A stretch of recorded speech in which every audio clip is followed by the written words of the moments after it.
मुझे मुझे मेरा प्रॉब्लम तो नहीं बताना चाहिए था लोगों को, मगर मेरी वजह से लोगों को मोटिवेशन मिलता होवे तो मुझे जी बताने में बिल्कुल। कोई दिक्कत नहीं है। हमारे पास वर्ड नहीं है कि आप इतना मेहनत कर रहे हैं और आपका हेल्थ का इतना। कि लोग क्या है, जी। छोटा सा कुछ है, जैसे बोलेंगे अरे घुटना दर्द हो रहा है, हाथ दर्द हो रहा है, मैं आज ये नहीं करूंगा, कल मैं आज मैं जॉब में नहीं जाऊंगा, ये नहीं करूंगा, वो नहीं करूंगा। इसके लिए मैं सामने आता हूँ, नहीं तो मैं। सर आपके साथ में एक स्पेशल सेशन हम रखेंगे।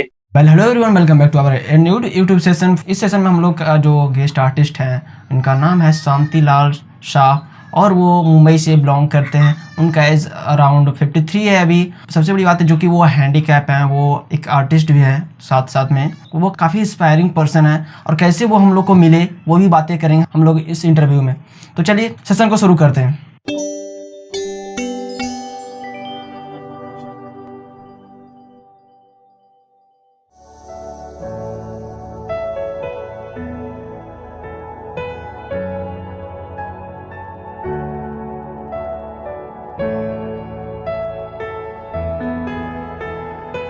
नमस्कार शांतिलाल सर। नमस्कार। और कैसे हो सर आप? एकदम बढ़िया हूँ, आप कैसे हो? मैं भी बहुत बढ़िया हूँ सर, और आपसे मिलकर काफ़ी अच्छा लगा सर। आपने हमारा एक सेशन के लिए आप एग्री हुए, आप इतना टाइम निकाल कर हमसे बात करने के लिए आए। Okay, welcome. आपने मुझे मौका दिया उसके लिए आपका भी मैं थैंक यू अदा करता हूँ, जी आपको बिल्कुल। धन्यवाद देता हूँ। सबसे पहली बात सर कि आपसे तो इंस्पायरिंग, मैं काफ़ी ज़्यादा इंस्पायर होता हूँ आपसे जब भी मैं बात करता हूँ। लोगों को इंस्पायर होना भी ज़रूरी है, क्योंकि आपसे बात करके मुझे काफ़ी ज़्यादा इंस्पिरेशन मिलती है। और एक्चुअली जो भी आपसे बात करते हैं सबको इंस्पिरेशन मिलती है बहुत ज़्यादा।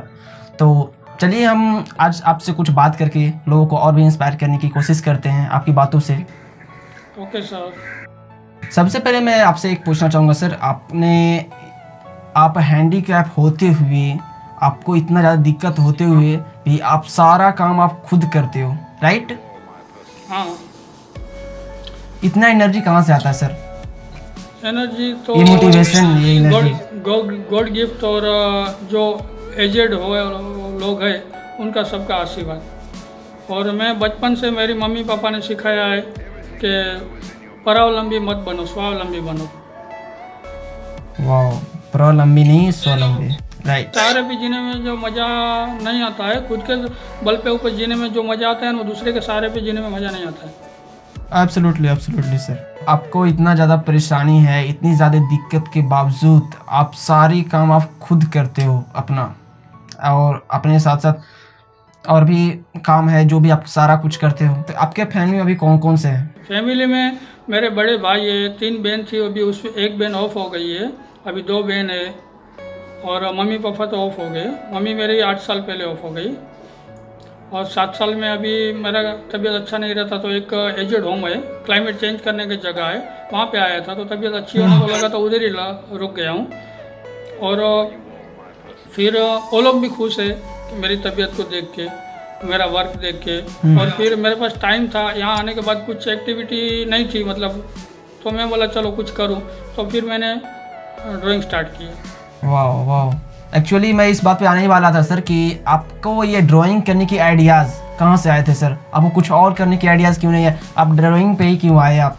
हाँ, उसमें ऐसा था कि मैं सोच रहा था कि मुझे कुछ ऐसा क्रिएटिव करना है। मेरा नेचर कैसा है कि टाइम को वेस्ट नहीं करने का, कुछ भी टाइम मिल रहा है उसको वेस्ट नहीं, कुछ क्रिएटिव करेंगे ना तो अपन सामने वाले को बता सकते हैं कि मैं ये वर्क कर रहा हूँ। हम अपन और मैं और आप दोनों बातें करते रहेंगे तो दूसरे थोड़ी बोल सकते हैं कि हम बातें कर रहे हैं, तो बोले बातें तो सब करते हैं। वही हिसाब से मैं सोचा कि मैं क्या, पहले मैंने ये सोचा कि मैं क्या कर सकता हूँ, और मेरे को मेरा फाइनेंशियल प्रॉब्लम सब कुछ मतलब देख के मैंने डिसाइड किया कि मैं ड्राइंग कर सकता हूँ। और एक मैगज़ीन में मैं पढ़ा था, एक आर्टिस्ट का इंटरव्यू था, लेडीज़ थी, उसकी दोनों किडनी फेल होते हुए भी वो उसका खर्चा खुद निकालती थी, तो मुझे भी लगा कि मैं भी कुछ करूँ। तो वो हिसाब से फिर एब्सोल्युटली। मैं सोचा और फिर आगे बढ़ा।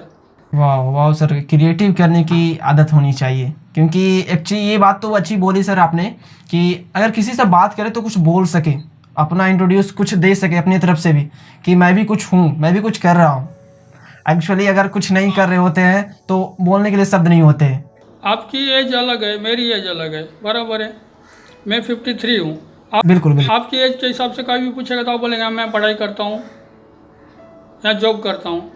और मैं तो रिटायर हो गया, तो अभी मैं क्या, कोई बोलेगा तो मैं क्या करता हूँ, कुछ तो मेरा आईडी देना पड़ेगा ना उसको, तभी वो मेरे पास आएगा, 2 मिनट बैठेगा, बातचीत करेगा। तो वो हिसाब से मैंने सोचा।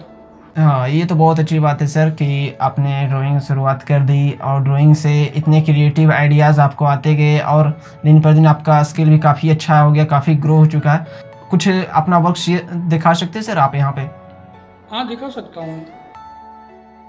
Sure sure, thank you so much sir. पहले एक बात आपको ये भी बताना चाहता हूँ, जब भी मैंने ड्राइंग स्टार्ट किया था ना, तो मेरे पास कुछ नहीं था। एक ट्री के नीचे बैठा था, पानी का बोतल था, मिट्टी को गीला किया, एक लकड़ी लिया, और मेरे को राइटिंग का शौक़ था, तो मैं न्यूज़पेपर में से कुछ भी आर्टिकल पढ़ के उसमें वर्ड्स को चेंज करके अपने हिसाब से एक बुक्स में लिखता था। तो पेपर तो पढ़े ही थे, लॉन्ग बुक के, लंबी बुक आती है उसके लाइन वाले, तो उस पर मैंने मट्टी से ड्राइंग किया। मुझे लगा अरे मैं तो ये कर सकता हूँ, बस उसके बाद शुरू हो गया, आज तक अटका नहीं हूँ। तो अभी मैं आपको थोड़ा मेरे वर्क जो है वो अभी वो बता रहा हूँ। वाओ वाओ सर, ये तो मेरे पास वर्ड नहीं एक्सप्लेन करने के लिए सर कि आप इतना अच्छा वर्क कर रहे हो। ग्रेफाइट पड़ आ रहा है ना, तो सामने से थोड़ा लाइट पड़ रहा है तो नहीं दिखेगा बराबर। एक्चुअली जो भी व्यूअर्स हैं, आप इनका इंस्टा पेज, जिसका मैं डिस्क्रिप्शन में लिंक डाल दूंगा, उस पर जाके क्लिक करके आप इनका वर्क को देख सकते हैं काफ़ी अच्छी तरीके से। Wow, it's also just amazing sir. इसको बनाने में 60 घंटा लगा था। Wow, 60 hours. जो रेफरेंस फ़ोटो था ना, उसमें कुछ बराबर दिख नहीं रहा था, वो भी एक पेंटिंग ही था, और वो भी मुझे भेजा था मोबाइल में। वो मोबाइल से मैंने फिर अपने मन से कुछ न कुछ उसके अंदर ऐड करते गया, तब जाके एकदम ओके हुआ और सही हुआ। Wow, it's also just beautiful. Thank you so much. Wow, it's also so beautiful sir. खुद स्टेशनरी शॉप ही चला रहा था पहले। ये तो कुदरत ने मुझे आर्टिस्ट बना दिया है, एक्सीडेंट ने मुझे आर्टिस्ट बना दिया है। अभी तो आप हैंडीकैप हैं, तो आप बाहर जा नहीं पाते, घूम नहीं पाते हैं, तो आपका ये जो आर्ट सप्लाईज है वो आपको कहाँ से अरेंज हो पाते हैं सर? या फिर आप ऑफलाइन आप परचेस कर रहे हो या ऑनलाइन परचेस कर रहे हो?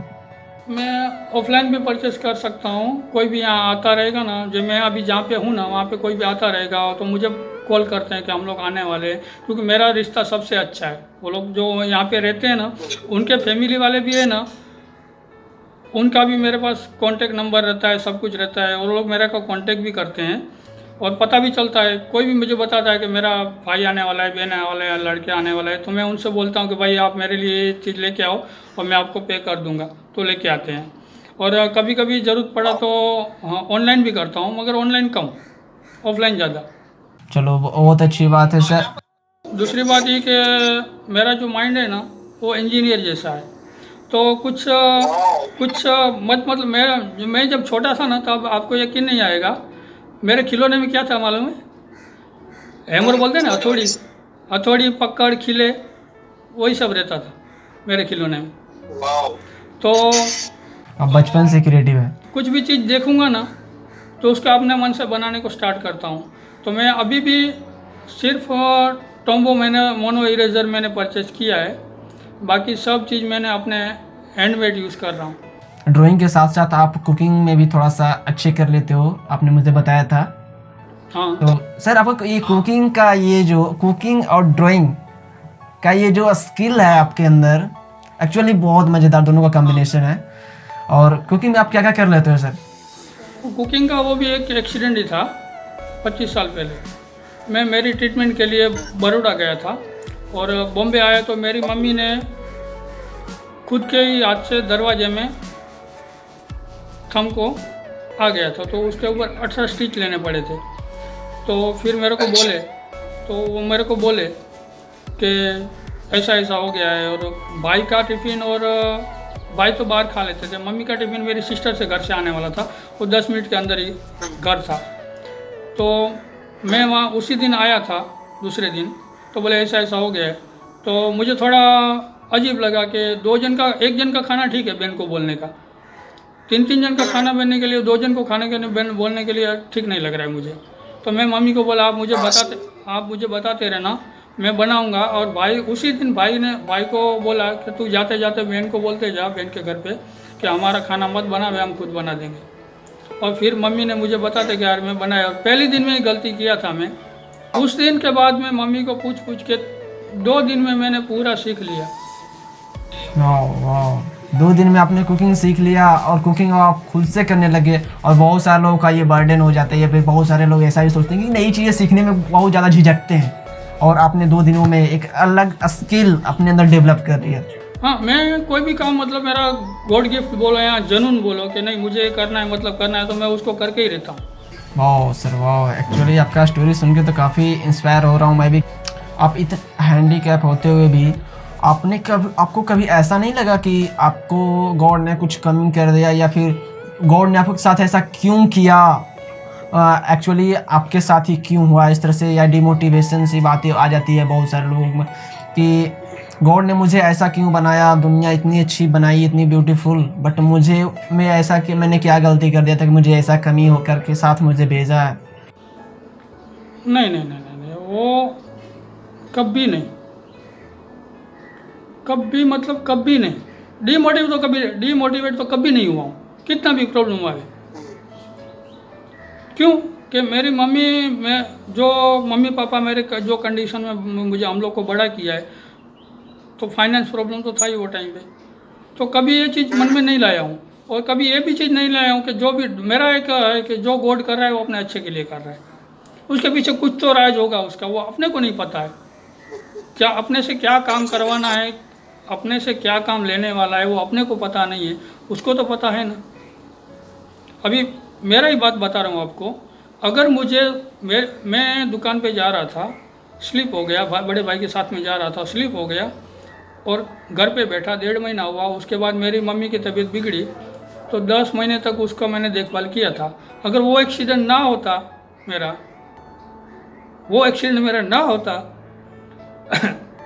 मम्मी की याद आ रही है, 1 मिनट।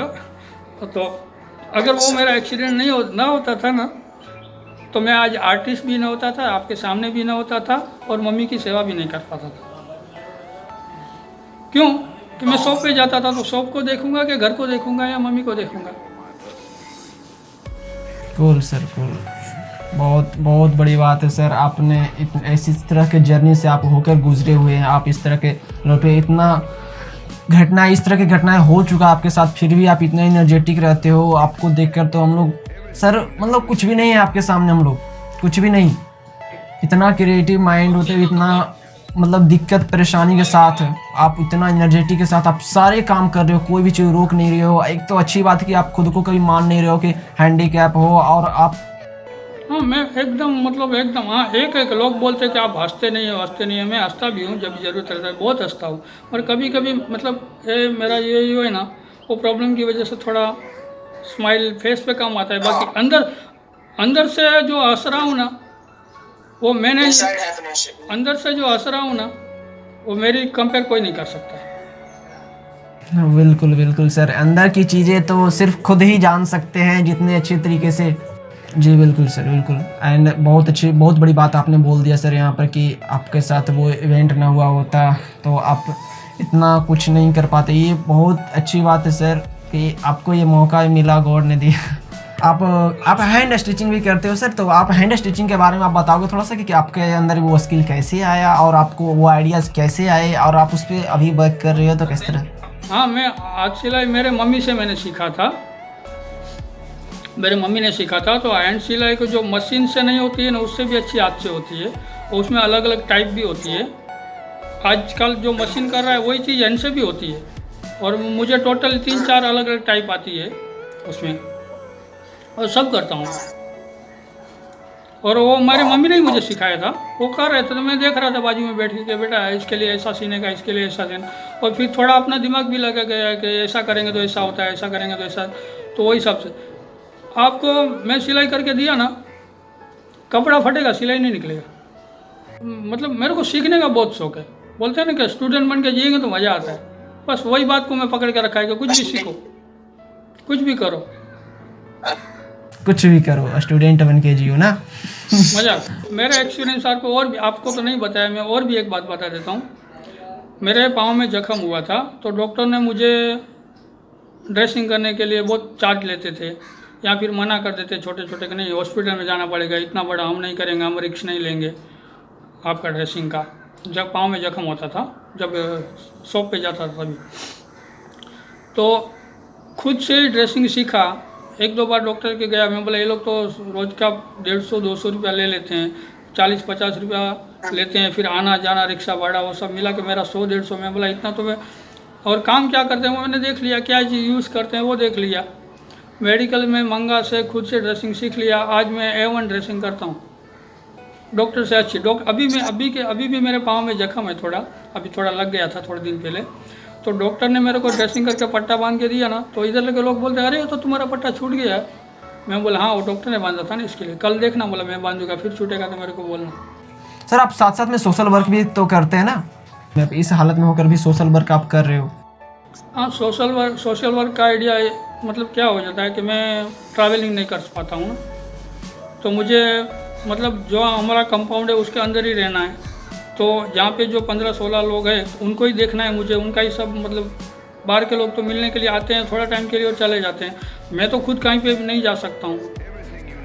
आप नहीं मानेंगे, 7 साल से मैं मेरे घर पे नहीं गया हूँ, और हमारा जो कंपाउंड है ना, 7 साल में मैं अभी डॉक्टर के पास गया था तभी गया, 7 साल में फिर 5 बार गया हूँ कंपाउंड के बाहर, फिर भी मुझे खुशी है, कोई कंप्लेंट नहीं है, गॉड से भी नहीं है, किसी से भी नहीं है। बोलो कि मुझे ये नहीं मिला, मुझे वो नहीं मिला, मुझे यहाँ घूमने को जाने का, वहाँ घूमने को जाने का, कुछ नहीं। वाह सर, आपकी स्टोरी सुनकर तो सोशल वर्क करने की दूसरी वजह ये है कि मैं लोगों की तकलीफ है ना, मैं खुद तकलीफ में से गुजर रहा हूँ तो लोगों की तकलीफ मैं नहीं देख सकता हूँ। चलिए बहुत बड़ी बात बोल दी सर आप, कि लोगों की तकलीफ नहीं देख सकते हैं। एक्चुअली आप खुद उस चीज़ को फील कर रहे हैं, आप खुद इतनी तकलीफ में, तो आप समझ सकते हैं कि अगला आदमी अगर नेक्स्ट पर्सन जो है कितना परेशान है सर। और सबसे बड़ी बात तो ये है कि गॉड ने मुझे ये काम के लिए चुना, तो इसके लिए मैं गॉड को थैंक यू बोलता हूँ।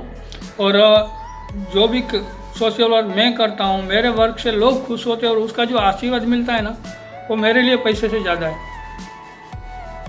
बिल्कुल सर, बिल्कुल। एंड मैं तो सर बता नहीं सकता हूँ कि मेरे लिए बहुत बड़ी अचीवमेंट है सर कि मैंने आपके साथ का एक सेशन रखा जिसमें मैं आपसे बात कर पा रहा हूँ सर। मैं बहुत ज़्यादा ग्रेटफुल हूँ सर कि ये अपॉर्चुनिटी मुझे मिल पाया, मैं ये अपॉर्चुनिटी ग्रैब कर पाया कि मैं आपसे बात कर पाऊँ। Thank you so much. बस ये सब ऊपर वाले की मर्जी है, नहीं तो आप कहाँ रहते हैं, मैं कहाँ रहता हूँ। ये सोशल मीडिया को मैं थैंक यू बोलता हूँ, और मैं तो सोशल मीडिया को भी सही तरीके से यूज़ करता हूँ। जी बिल्कुल सर। आपको जो कमीशन वर्क मिलते हैं वो किस प्रकार से मिलते हैं सर? उसको कैसे डील करते हो, कम्युनिकेट कैसे करते हो आप? वो जो कमीशन वर्क हो मुझे जो मिल रहे हैं वो जो दूसरे यूट्यूब पे आर्टिस्ट हैं या दूसरे इंडिया में जितने भी आर्टिस्ट हैं वैसा मैं नहीं ले रहा हूँ, और वैसा मुझे मिलने वाला भी नहीं है। क्यों? उसकी वजह है कि मैं जो फील्ड से बाहर आ रहा हूँ, अभी अपनी पहचान कहाँ पे रहेगी? अपने एरिया में रहेगी, या अपना जो फ्रेंड सर्कल है यहाँ जो भी है। और मेरी एज तो बड़ी है 53 की, तो मेरे एज के लोग हैं वो कुछ बिजनेस वाले हैं सब ज़्यादा करके, तो बिजनेस वाले को आर्ट से वो सब इतना मतलब लगाव नहीं रहता है। मैं जो कम्युनिटी से आ रहा हूँ तो उनको आर्ट के मतलब पैसा वेस्ट ऐसा भी लग रहा है कि कुछ लोगों को। तो मुझे कैसा मिल रहा है कि मैं इंस्टाग्राम है, फेसबुक है, व्हाट्सअप है, जो भी आर्ट बनाता हूँ उस पर डालता हूँ, तो फिर वो लोग मुझे सामने से बोलते हैं कि हमारे को बनाना है, हमारा स्केच बनाना है। या फिर इधर भी कोई मिलने को आते हैं हम लोग को, मेरे को या दूसरे को, तो मेरा आर्ट वर्क तो पड़ा ही रहता है। कहाँ पे भी रूम में आएंगे सिर्फ देखने के लिए तो पड़ा रहता है। या फिर मैं खुद बोलता हूँ कि 2 मिनट ज़रा मेरे के लिए निकालेंगे, 5 मिनट मेरे के लिए निकालेंगे, मैं ये वर्क कर रहा हूँ। वैसा करके फिर वो लोग सोचते हैं, बोले अरे वाह हमारा भी बना दीजिए। तो मैं फिर ये नहीं बोलता हूँ उनको, क्योंकि वो सामने वाले को मुझे पता है कि मुझे जितनी अपेक्षा रहेगी, मतलब मेरी इच्छा रहेगी, उससे वो लोग ज़्यादा ही देने वाले हैं। आर्ट वर्क भी देखते हैं, ऐसा नहीं है कि मुझे ही देखते हैं। मैं तो उनको पहले ही बोलता हूँ कि आर्ट वर्क देखो, मेरे को मत देखो। मेरा आर्ट वर्क देखो, मुझे मत देखो, मुझे किसी की दया नहीं चाहिए। अगर मेरा आर्ट वर्क पसंद है आपको तो लो, और मुझे लोग देते हैं काम और मेरा चलते रहता है।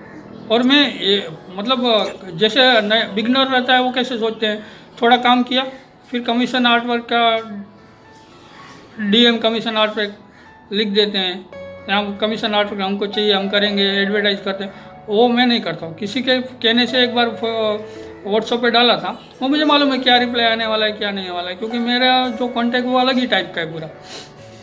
मगर मैं आज भी ये नहीं बोलता हूँ कि आप मुझे कमीशन वर्क दो, कि ये कर दो वो दो। लोगों को पहचान के फिर मैं खुद की बना के देता हूँ, तो भी वो लोग सामने से पे करते हैं। खुद से बना के दे दिया, ये लो आपका मैं समझो कि एग्जांपल आपका मैंने आपसे पहचान हुई, बराबर है। आप फर्स्ट टाइम मुझे मिले, व्हाट्सएप पे मिले या सोशल मीडिया पे मिले या रूबरू सामने आके मिले, तो मैं खुशी से बना के उनको बोलता हूँ कि भाई मैंने बनाया है, आपको कुरियर कर रहा हूँ, या कैसे भेजूँ, या आप ला के लेके जाओ। तो बस बनाया ना आपने, अरे वाह इतना अच्छा बनाया, लो आपका अकाउंट डिटेल दो, मैं आपके खाते में पैसा डाल देता हूँ, वैसा मुझे मिल रहा है। जी बिल्कुल बिल्कुल, हाँ ये तो काफ़ी अच्छी बात है सर। आप कमीशन वर्क कर रहे हो, रेगुलर आपको वर्क मिल भी रहा है, और जो व्यूअर्स हैं यहाँ पे देख रहे हैं आपके वीडियोस, उनको आप कोई मैसेज देना चाहोगे सर? मैसेज के लिए तो मैं बहुत छोटा हूँ, उनको मैसेज देने के लिए तो बहुत छोटा हूँ मैं, अपने आप को मैं बड़ा नहीं समझता हूँ। यहाँ पे भी मैं बोलता हूँ ना, जो छोटा बन के जीने में मज़ा है वो बड़े बन के मज़ा नहीं है। फिर भी मैं, आप बोलते हैं तो मैं अपनी एक मेरा जो है मन के अंदर की बात वो आपको बता देता हूँ कि आज तक मैंने गॉड से कभी कोई चीज़ नहीं मांगी है, इतना प्रॉब्लम होते हुए भी। मैं सिर्फ एक ही चीज़ गॉड से मांग रहा हूँ कि मेरी किस्मत के अंदर, मेरे नसीब के अंदर, मेरे कर्म के अंदर जो भी तकलीफ है ना वो सब मेरे को दे, जितनी देने की उतनी दे, मगर मेरे पीछे तू खड़ा रहे और मुझे रास्ता दिखा। कितना भी प्रॉब्लम आवे मैं झेलने के लिए तैयार हूँ, मगर उसमें रास्ता दिखा, और रास्ता मिल जाता है। और दूसरी, जो यंग जनरेशन है, आपकी उम्र के लोग हैं, उनके लिए मैं बोलना चाहता हूँ कि आप जो भी काम कर रहे हो ना, आपके हिस्से में आपकी अपनी पसंद का काम मिल रहा है या कर रहे हो तो अच्छी बात है, और वो नहीं मिल रहा है तो जैसे मम्मी पापा ने बोला या नहीं मिल रहा है करके करना पड़ रहा है। अभी समझो कि आपने BCom किया या ग्रेजुएशन किया, फिर भी अपनी चॉइस का काम नहीं मिल रहा है, समझो कोई भी ऑफिस में काम कर रहे हैं तो प्यून का भी मिल रहा है ना, खुशी से करो, गॉड आपकी एक दिन आपको आगे बढ़ने के चांस देगा 100%। मतलब कहने का मतलब ये है कि जो भी आपको काम मिल रहा है उसको खुशी से करो, आपकी एक दिन वैल्यू होने वाली ही है। वाह वाह, रियली सर, रियली ये बहुत, मैं टोटली एग्री करता हूँ सर आपकी इस स्टेटमेंट से, टोटली एग्री करता हूँ। और सेशन को लास्ट करते हैं अब, और आर्टल के बारे में जो हमारा ये कम्युनिटी है सर, एक्चुअली जो आप जैसे आर्टिस्ट से बात कर पाना, या फिर जो भी आर्टिस्ट हैं जो लोग बीच में पब्लिक में नहीं आ पा रहे, या फिर अपनी बातें शेयर करना चाह रहे हैं वो शेयर नहीं कर पाते हैं, तो उसके लिए हमारा जो प्लेटफॉर्म है, और आपने हमारे साथ इतना बात किया, आपको कैसा लगा सर हमारे साथ? जब से आपसे ज्वाइन किया तब से मुझे बहुत अच्छा लग रहा है, मुझे बहुत अच्छी पहचान हो रही है, और लोगों से मिलना मुझे बहुत पसंद है। हेल्थ इश्यू की वजह से मैं लोगों को नहीं मिल पाता हूँ, वो अलग बात है। बाकी सोशल मीडिया से जो मिलना जुलना हो रहा है मुझे बहुत अच्छा लगता है, और मुझे उनसे एनर्जी भी मिलती है, सीखने को मिलता है, कुछ ना कुछ सीखने को मिलता है, तो मुझे अच्छा लगता है। ये हमारा जो कम्युनिटी है इसके बारे में आपका क्या व्यू है सर? आप जो काम कर रहे हैं वो बहुत अच्छा काम कर रहे हैं कि हमारे जैसे लोगों को और पहचान हो रही है और ऊपर उठा रहे हैं। जब फर्स्ट टाइम हमारी बात हुई तो मैंने बताया कि सर 2 मिनट आप दीजिए, मैंने अपना सब बताया, आपने मेरी बात सुनी, तो उसके लिए थैंक यू बोलता हूँ। और जब भी तो आपको पता चलेगा ना कि ये इंसान में क्या है क्या नहीं है, अपन किसी का सुनेंगे ही नहीं। बहुत से आर्टिस्ट ऐसे हैं कि पूरा नहीं सुनते, बहुत से आर्टिस्ट नहीं, दूसरे लोग भी ऐसे हैं कि सामने वाले को पूरा समझते नहीं हैं, उसके बेले ही चले जाते हैं, खुद चले जाते हैं या उसको भगा देते हैं।